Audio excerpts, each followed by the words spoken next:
Bismillahirrahmanirrahim, bonjour tout le monde. Alors aujourd'hui nous allons voir les 10 formules essentielles en mathématiques financières. Donc comme vous pouvez constater, les vidéos publiées sur notre chaîne sont un petit peu spéciales. Tout simplement parce qu'on va directement à l'essentiel, comme ça on simplifie la tâche aux étudiants. Alors aujourd'hui on va voir les éléments suivants. Premièrement, on va parler du taux équivalent, le taux proportionnel, le taux moyen des placements. On va passer ensuite à la capitalisation. Qu'est-ce que c'est que la capitalisation? Et bien évidemment l'actualisation. Sixièmement, on va passer aux annuités. On va calculer la valeur acquise, la valeur actuelle. Ensuite, on va parler des emprunts indivis et plus particulièrement lorsqu'il s'agit d'un amortissement constant, d'une échéance constante. Et enfin, on va passer au cas du remboursement in fine. Donc restez en ligne, on va voir tout ça en détail et sûrement vous allez gagner du temps en regardant cette vidéo. Alors on va commencer par le taux équivalent. Qu'est-ce que c'est qu'un taux équivalent? Donc le calcul du taux d'intérêt équivalent permet de connaître le taux pour des périodes différentes, que ce soit le mois, le trimestre, le semestre. Je m'explique. Généralement, un taux d'intérêt il est exprimé en année. Ça veut dire on dit 12% l'an, ça veut dire l'année. Mais on a besoin de calculer des taux d'intérêt pour des périodes différentes, que ce soit le taux mensuel, le trimestre, ainsi de suite. Donc on sait tous que la valeur acquise d'un capital placé pour n période à un taux i est égale à k fois 1 plus i à la puissance n. Cette formule on l'adopte pour calculer une valeur acquise d'un capital donné. Donc le taux équivalent ix qui est différent du taux annuel i à l'intérêt annuel i pour une fraction de l'année est le taux pour lequel la somme des périodes permet d'obtenir une valeur acquise identique. Je souligne identique. Donc, si je calcule une valeur acquise d'un capital à un taux I, ça veut dire un taux annuel, ou bien un taux mensuel, ça doit me donner la même chose. Donc, partant de cette définition, nous avons la valeur acquise est égale à k fois 1 plus ix à la puissance xn est égal à k fois 1 plus i à la puissance n. Donc cette équation nous donne 1 plus ix à la puissance xn est égal à 1 plus i à la puissance n, ce qui donne ensuite 1 plus ix à la puissance x est égal à 1 plus i. De ce fait, nous aurons 1 plus ix est égal à 1 plus i à la puissance 1 sur x.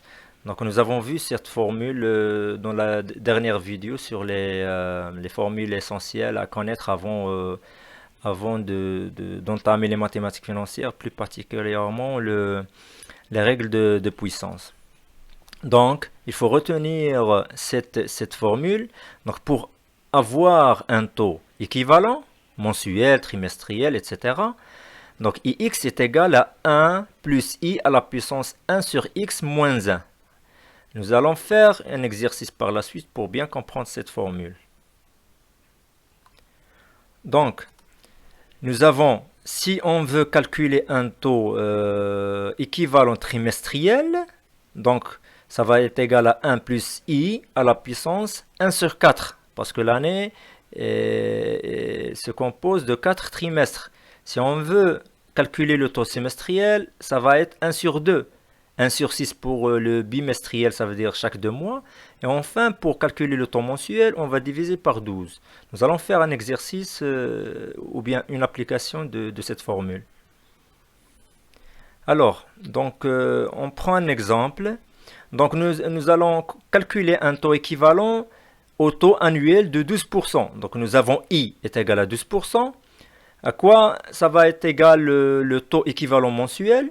Donc en appliquant la formule, donc nous avons 1,12, donc c'est le taux annuel est égal à 1 plus x à la puissance 12, ce qui va donner 1 plus x, donc est égal à 1,12 à la puissance 1 sur 12. Donc 1 plus x est égal à 1,09, ce qui donne enfin un taux équivalent mensuel est égal à x, est égal à 0,95%. La même chose, pour pouvoir calculer le taux équivalent bimestriel, ça veut dire chaque 2 mois. Donc, bien sûr, l'année est composée de 6 bimestrialités. Donc, 1,12 est égal à 1 plus x à la puissance 6. Donc 1 plus x donc, est égal à 1,12 à la puissance 1 sur x, ce qui donne enfin un taux bimestriel est égal à 1,91. La même chose pour pouvoir calculer le taux trimestriel, on divise par 4. Donc idem pour le taux semestriel, donc nous avons 2 semestres dans l'année, donc 1,12 est égal à 1 plus x à la puissance 2, ça veut dire 2 semestres. Ce qui nous donne enfin un taux équivalent semestriel, x est égal à 5,83%. Parfois, on nous demande dans des exercices de trouver le taux I par rapport au taux mensuel, trimestriel ou bien semestriel. Donc c'est simple, on va appliquer la formule. Donc nous avons 1 plus x, ça veut dire le taux équivalent à la puissance x est égal à 1 plus I. Ça va nous donner automatiquement, donc on va calculer le taux annuel I est égal à 1 plus ix à la puissance x moins 1. Donc ça c'est pour pouvoir calculer le taux annuel. Maintenant on va calculer ou bien savoir le taux proportionnel. Donc le taux proportionnel il est un petit peu simple par rapport au taux équivalent. Donc il est obtenu en divisant le taux annuel par le nombre de périodes de calcul dans l'année. Donc le taux proportionnel mensuel correspond à un taux annuel de 2,4% par exemple, s'obtient en divisant 2,4% par 12. Ça veut dire qu'il y a 12 mois dans l'année. Il est égal à 0,2%. Donc le taux proportionnel c'est simple. Donc on divise le taux annuel par le nombre de mois qui sont 12. Donc on obtient par exemple ici dans notre exemple 0,2%. La formule donc, pour pouvoir calculer le taux proportionnel, on divise le taux annuel par n. Une remarque, nous avons le taux proportionnel et il est toujours supérieur au taux équivalent qu'on a vu dans le slide précédent. Maintenant, nous allons parler d'un autre type de taux. Donc, nous avons le taux moyen déplacement. Ça veut dire quoi? Ça veut dire que j'ai, par exemple, on prend un exemple d'un investisseur qui va investir 3 capitaux, le K1, K2, K3, à des taux différents, I1, I2, I3. Donc, il va demander à son financier de calculer par exemple le taux moyen déplacement. Donc comment il va les calculer, on va voir ça tout de suite. Donc soit deux capitaux C1 et C2 placés simultanément à intérêt simple au taux respectif I1 I2 et pendant les durées respectives N1 et N2. Ça veut dire que nous avons deux capitaux qui sont différents avec un taux différent et une durée qui est différente. Donc l'intérêt global produit par les deux capitaux, bien sûr, il est égal à la somme des intérêts simples produits par chaque capital. Donc nous allons calculer l'intérêt produit par le capital 1. Donc on va appliquer la formule qu'on a vue précédemment. On va l'ajouter à l'intérêt produit par le capital numéro 2. Donc le taux moyen de ces deux placements est un taux unique noté IM. On va le noter dans notre exemple, qui appliqué à l'ensemble de ces deux placements donne le même intérêt global. Ça veut dire l'intérêt global produit par ces deux capitaux, donc bien sûr à des taux différents, on va calculer un taux moyen IM qui va nous donner le même intérêt global. Donc on applique la procédure ou bien la formule suivante. Donc IM est égal sigma de CK. CK ça veut dire capital 1, 2, 3, ainsi de suite, fois IK fois NK sur sigma de CK fois NK. Donc on va voir tout de suite une application de cette formule pour pouvoir assimiler bien assimiler le calcul du taux moyen déplacement. Alors, supposons que nous avons 4 placements, un capital 1, un placement 2, placement 3, placement 4, avec des taux différents. 5% pour le placement 1, 6%, 7 et 8. Et bien sûr des capitaux différents. 1200 pour le premier placement, 1350 pour le deuxième, 900 pour le troisième et enfin 1500 pour le quatrième. Et idem pour les jours de placement. Par exemple, le premier capital, il a été placé pendant 150 jours. Le placement de 120 jours, 90 jours et enfin le quatrième placement pendant 60 jours. Bien sûr, on va considérer que l'année est constituée de 360 jours. D'accord, donc c'est 30 fois 12. Donc on va calculer l'intérêt IG qui est l'intérêt global produit par ces placements. C'est tout simplement, on va appliquer la formule. Donc pour le premier placement, nous aurons le capital 1200 fois 150 jours sur 360. Pourquoi? Parce que ce capital n'a pas été placé pendant une année, donc seulement 150. Donc ça va être proportionnellement au nombre de jours de placement. Et bien sûr, on va multiplier par le taux, qui est 5%, donc 0,05. Plus le deuxième placement, 1350 fois 120 sur 360 fois le taux, etc. Pour arriver à un intérêt général, ou bien global, est égal à 87,75. Ça veut dire quoi? Nous avons placé tous ces capitaux avec ces différents taux pendant ces différentes périodes pour arriver à un intérêt supplémentaire produit par ces capitaux est égal à 87,75. Maintenant, on va calculer le taux moyen. On a vu dans la définition, qu'est-ce que c'est que le taux moyen? C'est un taux qui me permet d'avoir ces 87,75. Donc on va le calculer tout de suite. Donc, on va faire la formule. Donc, c'est le même capital 1200 fois 150 sur 360. Mais cette fois-ci, je ne vais pas mettre le taux 5%, mais je cherche un taux d'intérêt moyen. Plus 1350 fois 120 sur 360 fois IM, ainsi de suite, etc. Donc, ça va me donner 87,75 dirhams d'intérêt, par exemple. Donc, on calcule le taux moyen IM. Ça va nous donner 1425 fois IM est égal à 87,75 pour avoir un taux d'intérêt moyen des différents placements est égal à 6,16%. Ça veut dire j'ai placé l'ensemble des capitaux, les 4 capitaux que j'ai pendant les périodes citées, 150 le premier, 120 le deuxième, 90, 60 pour le dernier. Donc, pour avoir un intérêt global 87%, donc j'ai un taux moyen de placement est égal à 6,16%. Bien sûr, qui est différent des différents taux. Donc, il se situe à la médiane des différents taux. Maintenant, on va passer au terme capitalisation. Donc, le terme capitalisation en finance signifie l'opération qui nous donne la valeur future, qui est appelée valeur acquise, et notée Vn, d'une somme placée V0 à un taux d'intérêt I pendant un certain nombre de périodes N. Je m'explique. Donc, prenons l'exemple, par exemple, d'un investisseur. Il veut placer un capital V0 à l'instant T, par exemple, aujourd'hui. Il va placer ce capital pendant 5 ans, par exemple, à un taux d'intérêt de 6%. Donc, cet investisseur va se demander combien il aurait, après une période, 5 ans par exemple, s'il place un capital de, par exemple, 500 000 à un taux de 6%. Donc, pour schématiser la chose, cet investisseur, à l'instant 0, il va placer un capital V0. Il veut savoir combien il aurait après une période, donc ça s'appelle une valeur acquise. On va appliquer tout simplement la formule de capitalisation qui est Vn est égal V0 fois 1 plus I à la puissance n.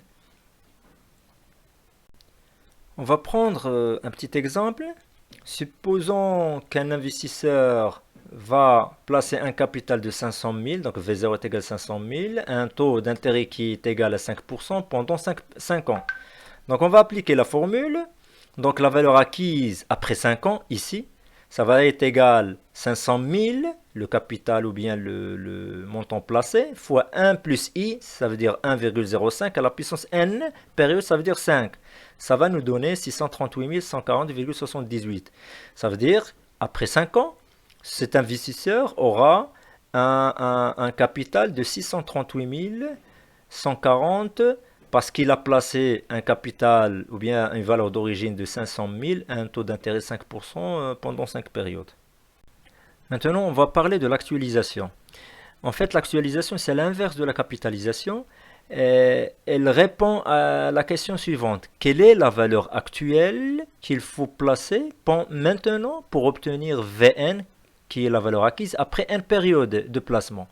Donc, c'est le processus inverse de la capitalisation. On va schématiser ce processus.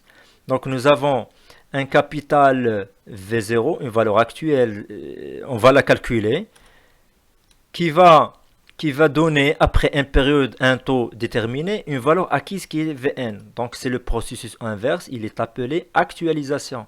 Donc pour pouvoir calculer la valeur actuelle qu'il faut placer pour avoir Vn, donc est égal à Vn fois 1 plus i à la puissance moins n. Prenons un exemple pour pouvoir assimiler ce terme. Donc il nous demande quelle somme faut-il placer maintenant au taux annuel de 7% pour obtenir dans 4 ans une valeur acquise de 75 000 dirhams. Donc la question elle est claire. Quelle serait la valeur actuelle que je vais placer pour avoir dans 4 ans 75 000 dirhams, sachant que j'ai placé cette valeur à un taux annuel de 7%. Donc tout simplement, je vais appliquer la formule. Donc, nous avons les données suivantes. Donc, la valeur acquise, ou bien la valeur future, est égale à 75 000.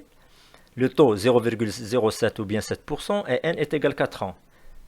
Donc, la valeur actuelle est égale à la valeur acquise fois 1 plus i à la puissance moins 4. Ça va nous donner 57 217,14. Autrement dit, ce montant représente la valeur actuelle que je vais placer maintenant. Un taux est égal à 7% pendant 4 ans pour avoir, après ces 4 ans, 75 000 dirhams. Maintenant, on va parler des annuités, plus particulièrement de la valeur acquise. Auparavant, on parlait d'un seul placement, mais supposons que nous avons plusieurs placements à des dates données avec un taux d'intérêt. Donc, pour éclaircir le point, donc les annuités sont des versements périodiques de sommes d'argent pour soit constituer une épargne ou bien un capital. On prend l'exemple de capital retraite. Ou bien rembourser un prêt ou amortir un investissement. Donc schématisons ce terme. Donc nous avons par exemple, nous avons 4 placements. J'ai mis 100 dirhams pendant la période 1, 100 dirhams pendant la période 2, etc. Donc, en appliquant la formule de la capitalisation qui est Vn, la valeur acquise, est égale à la valeur du capital fois 1 plus i à la puissance n, donc j'aurai mes valeurs suivantes. Donc les premiers 100 placés à la période 1, donc auront une valeur V1 est égale à C0, ça veut dire les 100 fois 1 plus i à la puissance 3. Pourquoi 3? Parce qu'il y a 3 périodes. Donc la première, la deuxième et la troisième. Idem pour la deuxième valeur qui sont placées pendant la deuxième période, ça va être capitalisé de 2 périodes, 1 et 2. Le troisième capital pendant une période, et bien sûr le dernier capital qui est 100 placé à la période 4, donc il n'y aura pas de capitalisation. Pourquoi? Parce que si je multiplie par 1 plus i à la puissance 0, ça va être égal à 1. D'ailleurs c'est logique, parce que les 100 dirhams pendant la période 4, ça vaut 100 dirhams. Alors, dans cet exemple, nous avons calculé les valeurs acquises par 4 placements. Mais lorsqu'il s'agit de plusieurs placements, par exemple 10, 20, 30, c'est difficile de faire ce calcul. Donc on va faire une autre formule qui récapitule la valeur acquise Vn d'une série d'annuités. Donc, la valeur acquise Vn d'une série d'annuités est la somme des valeurs acquises à la fin de la dernière période de toutes les annuités constituant cette série. On va appliquer la formule suivante. Donc, la valeur acquise de toutes les annuités est égale à A. Donc, le montant de l'annuité fois 1 plus I à la puissance n. Donc, la durée, les périodes de ces annuités moins 1 sur le taux d'intérêt. Donc nous avons Vn, donc la valeur acquise par la suite des intérêts. Petit a, c'est l'annuité constante, elle est exprimée en montant, ça veut dire en valeur. Petit n, c'est le nombre de périodes d'annuité. Dans l'exemple précédent, n était 4 périodes. Petit i, c'est le taux d'intérêt correspondant à la période retenue. Donc je vous conseille d'apprendre par cœur cette formule. Comme ça, vous n'aurez pas de problème pour le calcul des annuités. Donc, on va passer à un petit exemple. Donc, pour améliorer sa pension de retraite, En versant chaque année 5000 dirhams pendant 15 ans, M. Ahmed veut constituer un capital avec un taux de 6,5%. Donc M. Ahmed nous demande de lui calculer la valeur acquise suite à un placement chaque mois d'un montant de 5000 dirhams pendant 15 ans. Donc on va tout simplement appliquer la formule. Donc Vn, la valeur acquise, est égale à A fois 1 plus I à la puissance n moins 1 sur I. Il faut apprendre par cœur cette formule, comme j'ai dit tout à l'heure. Donc, la valeur acquise à la fin de la 15e période est égale à 5000, donc c'est le versement de chaque année, fois 1 plus le taux. Donc nous avons dit que le taux est égal à 6,5%, donc c'est 0,065 à la puissance la période 15 moins 1 sur 0,065 est égal à 120 910,84. Donc M. Ahmed, en versant chaque année 5000 dirhams pendant 15 ans avec un taux de 6,5%, il aura un montant de 120 910,84. On va passer maintenant à la valeur actuelle. Donc nous avons vu la valeur acquise par les annuités futures. Maintenant on va faire l'inverse. Donc la valeur actuelle est la valeur à la date d'aujourd'hui des annuités futures. Donc la valeur actuelle d'une série d'annuités est la somme des valeurs actuelles de toutes les annuités constituant cette série. On va schématiser ceci. Donc tout à l'heure, nous avons calculé la valeur acquise de toutes ces annuités tout au long de cette période. Maintenant, on veut savoir la valeur actuelle des futurs placements. Donc, on va faire l'inverse en utilisant deux formules. La première formule, c'est celle-là. Donc, nous avons V0, donc la valeur actuelle de la valeur acquise, donc est égale à la valeur acquise fois 1 plus I à la puissance moins N. Vous vous rappelez de la formule de l'actualisation. Donc on a juste appliqué la formule de l'actualisation. On a actualisé la valeur acquise pour la rendre vers la valeur actuelle en appliquant cette formule. Donc c'est égal à Vn fois 1 plus I à la puissance moins N. D'accord?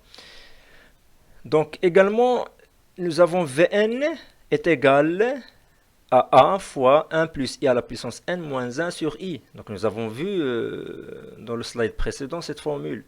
Donc on va appliquer les deux formules. Ça veut dire quoi? Nous allons ramener cette valeur vers la valeur actuelle, donc la valeur 0. Donc de ces deux formules, on aura, donc V0 est égal, bien sûr, cette formule A fois 1 plus I à la puissance n moins 1 sur I. Bien sûr, on va l'actualiser ici, donc on va multiplier par 1 plus I à la puissance moins N. Ça fait une formule qu'il faut retenir en plus de la formule précédente. Donc nous avons V0 est égal à A fois 1 moins 1 plus I à la puissance moins 1 sur I. Alors on va appliquer cette formule dans un exemple.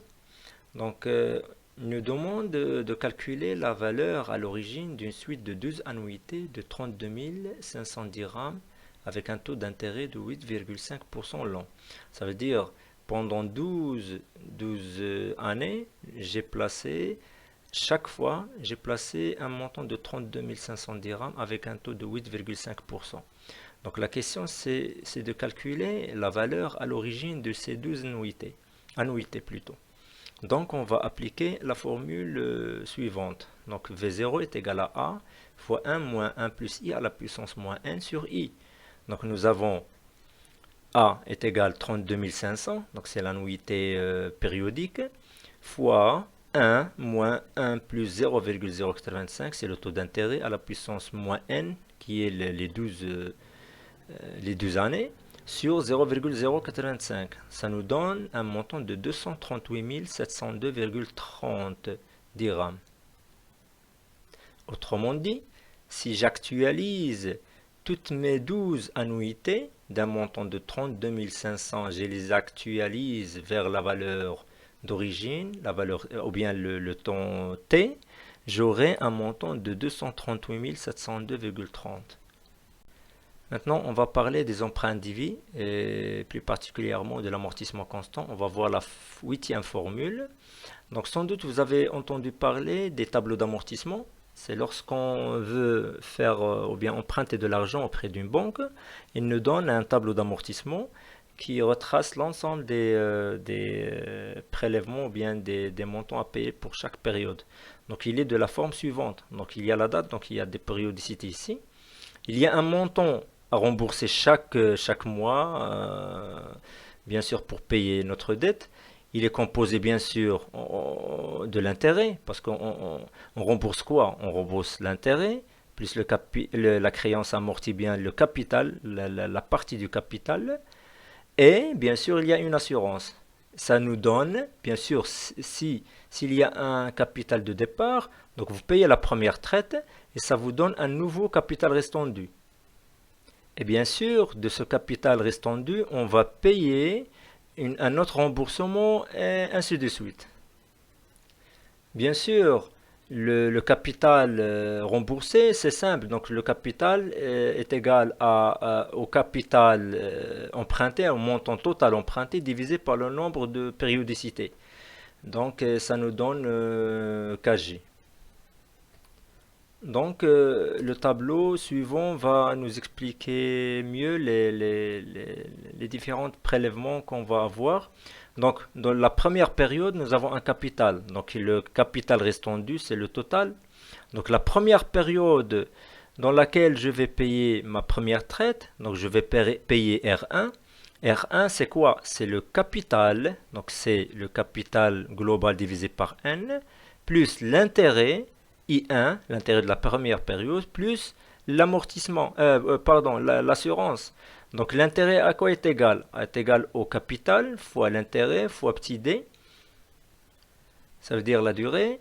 Donc la créance amortie, donc K est égal à C0 sur N. L'assurance, il y a un taux d'assurance qui est égal à A. On va le multiplier par le capital initial fois la période D. Donc le capital restant dû, c'est quoi?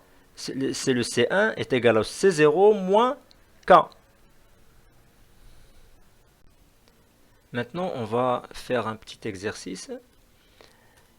Donc, soit un prêt au taux de 12% de 100 000 dirhams débloqué en une fois, le 1er janvier 2006, remboursable par tranche est égal à 10 000 dirhams payés mensuellement, fin de période, avec une assurance de 0,12% long. On nous demande de compléter le tableau d'amortissement, sachant que l'année est égale à 360 jours, ça veut dire 12 mois fois 30.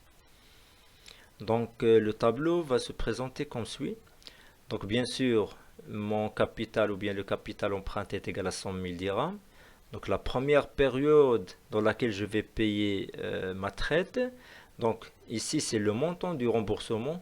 Je vais payer les 11 010. Quoi est égal les 11 010? C'est 10 000 dirhams, donc c'est le capital amorti, ou bien la créance amortie. 10 000, c'est 100 000 parce qu'il nous donne dans l'exercice que je vais payer par tranche est égale à 10 000 dirhams. Donc je vais payer les 10 000, plus les 1000, c'est quoi les 1000? C'est le capital restant dû fois le taux d'intérêt fois 1 sur 12. Pourquoi? Parce que je vais payer mensuellement. Donc le taux annuel, je vais le diviser par 12 pour avoir le taux mensuel. Donc je vais payer 1000 dirhams d'intérêt. Et bien sûr, il y a une assurance calculée sur les 100 000 fois 0,012 fois 1 sur 12, la même chose. Ça me donne 10. Donc le remboursement sera de 11 010, mais je vais amortir uniquement le capital de 10 000 et comme ça a été dit dans l'énoncé. Et ainsi de suite, pour arriver à la fin de la dernière période, donc j'aurai un montant restant de 10 000, donc je vais le payer, et bien sûr je vais payer les 100 dirhams d'intérêt. À quoi est égal 100 dirhams? C'est 10 000 fois le taux d'intérêt 0,12 divisé fois 1 sur 12.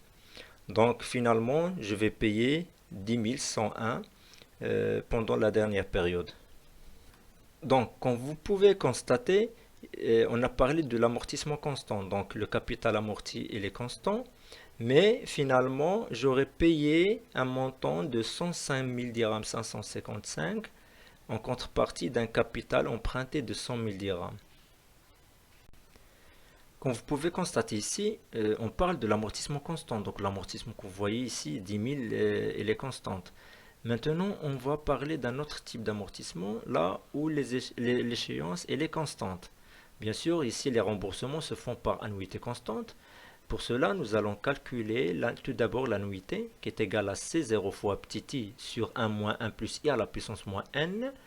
Donc, il faut obligatoirement apprendre cette formule pour le calcul des annuités.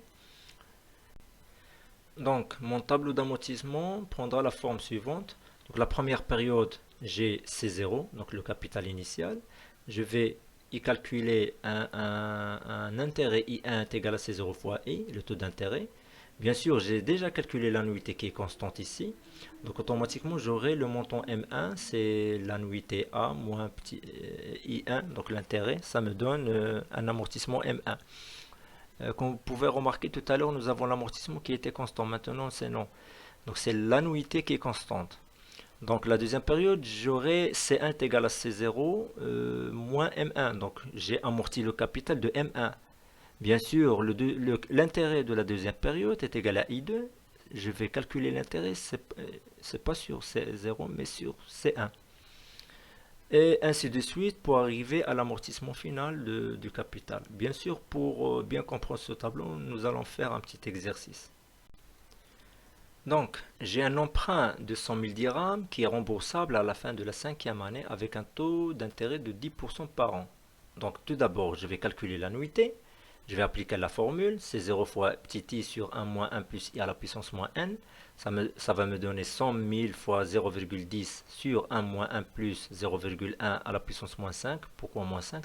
Nous avons 5 années d'emprunt. Donc ça me donne une annuité constante tout au long de la période d'emprunt est égale à 26 379,74. Donc mon tableau d'amortissement sera comme suit. Donc, la première période, j'ai un capital de 100 000. Je vais appliquer un intérêt de 10%, donc c'est 100 000 fois 10%, donc c'est 10 000. Bien sûr, j'ai déjà mon annuité 26 379,74. Comme vous pouvez voir ici, elle est constante. Je vais retrancher les 10 000, ça me donne un amortissement pendant la première période de 16 379,74. Bien sûr, j'ai amorti le capital de ce montant. Je vais retrancher 16 000 de 100 000, ça me donne 83 620. Sur ce montant, je vais appliquer le nouveau intérêt. Donc, fois 10%, ça me donne 8 362,02. Et ainsi de suite pour arriver à l'amortissement total de mon capital. Donc, vous pouvez constater ici que le capital restant dû pendant la dernière période est égal à 23 981. Je vais le payer, bien sûr, par l'annuité de fin de période qui est de 26 379,74. Maintenant, nous allons voir le troisième type d'amortissement, ce qu'on appelle le remboursement infini. D'ailleurs, son nom l'indique. Donc, le remboursement du capital nominal C0 s'effectue en une seule fois en bloc à la fin du contrat. Donc ici, l'emprunteur ne verse à la fin de chaque année que l'intérêt I de la dette. Donc le tableau d'amortissement prendra la forme suivante. La première période, j'ai un capital restant dû qui est C0. Je vais calculer un intérêt I1 est égal à C0 fois I. Bien sûr, il n'y a pas d'amortissement parce qu'on a dit que le capital sera payé à la fin du contrat. Donc automatiquement, les annuités A1 est égal à I1. Donc, et ainsi de suite pour arriver à la dernière période. Donc j'ai un capital toujours restant dû C0. Pourquoi? Parce que j'ai rien payé. Donc j'ai rien payé, donc il reste toujours C0. Je vais bien sûr appliquer un intérêt I sur le C0. Et bien sûr, je vais payer le montant total du capital. D'ailleurs, on le nomme ce type d'emprunt, bien le remboursement infini. À la fin, donc l'annuité est égale à l'intérêt plus le capital. Donc on va passer à un petit exercice.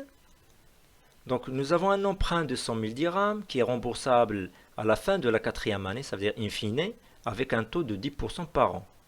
Donc le tableau d'amortissement, sera comme suit. Donc nous avons un capital de 100 000. Donc l'intérêt de la période, ça va être I1 est égal à C0 fois petit i. Pas d'amortissement bien sûr. Donc l'annuité est égale à l'intérêt. Donc la première période, donc 100 000, donc l'intérêt 100 000 fois 0,10, ça veut dire 10 000 dirhams. Pas d'amortissement, donc je ne vais pas payer une fraction du capital, donc automatiquement l'annuité est égale à l'intérêt. Et en fin de période, j'aurai un paiement du capital bien sûr, l'amortissement 100 000 plus 10 000 d'intérêt pour payer enfin 100 000 plus 10 000 donc est égal à 110 000 dirhams. Donc pour savoir le coût de notre emprunt, donc le coût de l'emprunt est égal à 10 000, donc ce sont les intérêts fois 4 parce qu'il y a 4 périodes. Donc ici j'ai payé 40 000 dirhams d'intérêt sur un capital de 100 000 dirhams. C'est ça le coût de l'emprunt. Alors, c'est ainsi que se termine notre séance d'aujourd'hui. Nous avons vu les 10 formules essentielles en mathématiques financières que je vous invite à les bien assimiler, à apprendre par cœur. Bien sûr, nous aurons l'occasion dans les prochaines vidéos de voir tout ça en détail. Pour ce, je vous invite à vous abonner à notre chaîne Easy Training pour recevoir les nouvelles vidéos et n'oubliez pas de liker et partager nos vidéos. Merci beaucoup.